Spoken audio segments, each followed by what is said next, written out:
Chapter 2. And in the 2nd year of the reign of Nebuchadnezzar, Nebuchadnezzar dreamed dreams, wherewith his spirit was troubled, and his sleep brake from him. Then the king commanded to call the magicians, and the astrologers, and the sorcerers, and the Chaldeans, for to shew the king his dreams. So they came and stood before the king. And the king said unto them, I have dreamed a dream, and my spirit was troubled to know the dream. Then spake the Chaldeans to the king of Syriac, O king, live for ever. Tell thy servants the dream, and we will shew the interpretation. The king answered and said to the Chaldeans, The thing is gone from me. If ye will not make me known unto me the dream, with the interpretation thereof, ye shall be cut in pieces, and your houses shall be made a dunghill. But if ye shew the dream, and the interpretation thereof, ye shall receive of me gifts and rewards and great honor. Therefore shew me the dream, and the interpretation thereof. They answered again and said, Let the king tell his servants the dream, and we will shew the interpretation of it. The king answered and said, I know of certainty that ye would gain the time, because ye see the thing is gone from me. But if ye will not make known unto me the dream, there is but one decree for you. For ye have prepared lying and corrupt words to speak before me, till the time be changed. Therefore tell me the dream, and I shall know that ye can shew me the interpretation thereof. The Chaldeans answered before the king and said, There is not a man upon the earth that can shew the king's matter. Therefore there is no king, lord, nor ruler, that asks such things at any magician or astrologer or Chaldean. And it is a rare thing that the king requireth, and there is none other that can shew it before the king except the gods, whose dwelling is not with flesh. For this cause the king was angry and very furious, and commanded to destroy all the wise men of Babylon. And the decree went forth that the wise men should be slain, and they sought Daniel and his fellows to be slain. Then Daniel answered with counsel and wisdom to Arioch the captain of the king's guard, which was gone forth to slay the wise men of Babylon. He answered and said to Arioch the king's captain, Why is the decree so hasty from the king? Then Arioch made the thing known to Daniel. Then Daniel went in and desired of the king that he would give him time, and that he would shew the king the interpretation. Then Daniel went to his house, and made the thing known to Hananiah, Mishael, and Azariah his companions, that they would desire mercies of the God of heaven concerning this secret, that Daniel and his fellows should not perish with the rest of the wise men of Babylon. Then was the secret revealed unto Daniel in a night vision. Then Daniel blessed the God of heaven. Daniel answered and said, Blessed be the name of God for ever and ever, for wisdom and might are his.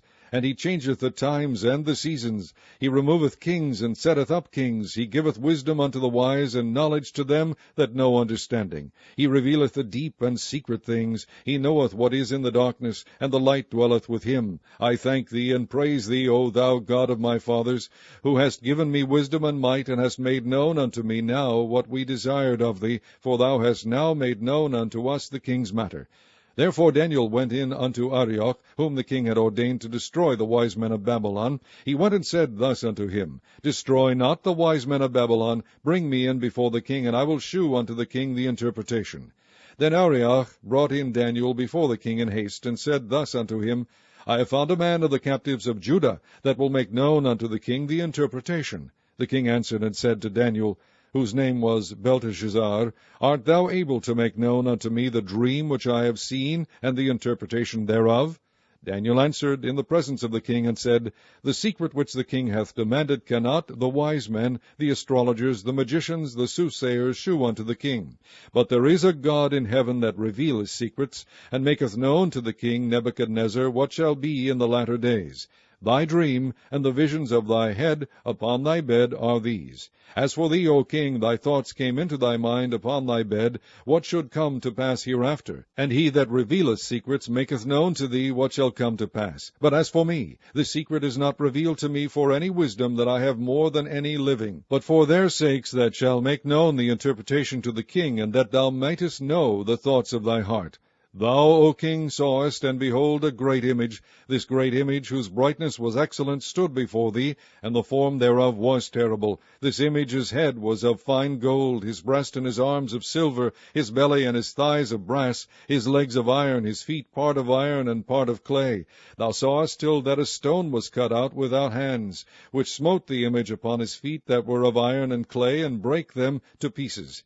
Then was the iron, the clay, the brass, the silver, and the gold broken to pieces together, and became like the chaff of the summer threshing floors. And the wind carried them away, that no place was found for them. And the stone that smote the image became a great mountain, and filled the whole earth.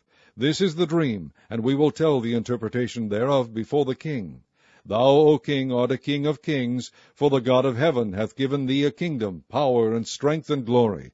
And wheresoever the children of men dwell, the beasts of the field and the fowls of the heaven hath he given into thine hand, and hath made thee ruler over them all. Thou art this head of gold. And after thee shall arise another kingdom inferior to thee, and another third kingdom of brass, which shall bear rule over all the earth. And the fourth kingdom shall be strong as iron, forasmuch as iron breaketh in pieces, and subdueth all things. And as iron that breaketh all these shall it break in pieces and bruise. And whereas thou sawest the feet and toes, part of potter's clay, and part of iron, the kingdom shall be divided, but there shall be in it of the strength of the iron, forasmuch as thou sawest the iron mixed with miry clay. And as the toes of the feet were part of iron and part of clay, so the kingdom shall be partly strong and partly broken. And whereas thou sawest iron mixed with miry clay, they shall mingle themselves with the seed of men, but they shall not cleave one to another, even as iron is not mixed with clay. And in the days of these kings shall the God of heaven set up a kingdom, which shall never be destroyed. And the kingdom shall not be left to other people, but it shall break in pieces and consume all these kingdoms, and it shall stand forever. Forasmuch as thou sawest that the stone was cut out of the mountain without hands, and that it brake in pieces the iron, the brass, the clay, the silver, and the gold, the great God hath made known to the king what shall come to pass hereafter. And the dream is certain, and the interpretation thereof sure. Then the king Nebuchadnezzar fell upon his face, and worshipped Daniel, and commanded that they should offer an oblation and sweet odors unto him.